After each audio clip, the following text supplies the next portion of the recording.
சிலம்பச் சிலம்பும் குருகு எங்கும், ஏழில் இயம்ப இயம்பும் வெண்சங்கு எங்கும், கேழில் பரஞ்சோதி கேழில் பரங்கருணை, கேழில் விழும் பொருள்கள் பாடினோம் கேட்டிலையோ, வாழி ஈதென்ன உறக்கமோ வாய்த்திறவாய், ஆழியான் அன்புடைமை ஆமாறும் இவ்வாறே, ஊழி முதல்வனாய் நின்ற ஒருவனை, ஏழை பங்காளனையே பாடு ஏலோ எம்பாவாய்.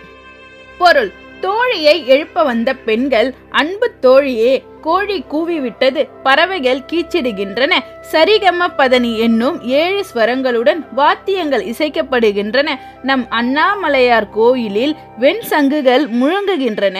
இந்த இனிய வேளையில் உலக இருள் எப்படி நீங்குகிறதோ அதுபோல் பரஞ்சோதியாய் ஒளி வீசும் சிவனை பற்றி நாங்கள் பேசுகின்றோம். அவனது பெரும் கருணையை எண்ணி வியக்கின்றோம். அவனது சிறப்புகளை பாடுகின்றோம். ஆனால் நீயோ எதுவும் காதில் விழாமல் தூங்குகிறாய். இந்த உறக்கத்துக்கு சொந்தமானவளே, இன்னும் பேச மாட்டேன் என்கிறாயே.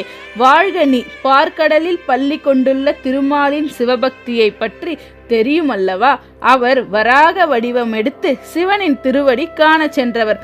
அப்படிப்பட்ட பெருமையுடைய உலகத்துக்கே தலைவனான சிவனை, ஏழைகளின் தோழனை பாடி மகிழ உடனே புறப்படு.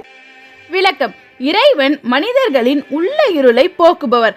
பனிப்படர்ந்த இருள் சூழ்ந்த மார்கழி காலையை சூரியன் எப்படி பிரகாசமாக்குகிறானோ அதுபோல் ஆணவம், பொறாமை, அறியாமை ஆகிய இருள் சூழ்ந்த மனதை சிவபெருமான் ஒளி வெள்ளமாக்குகிறார் என்பது இப்பாடல் உணர்த்தும் உட்கருத்து. நாளை பாடல் 9 சந்திப்போம். நன்றி, வணக்கம்.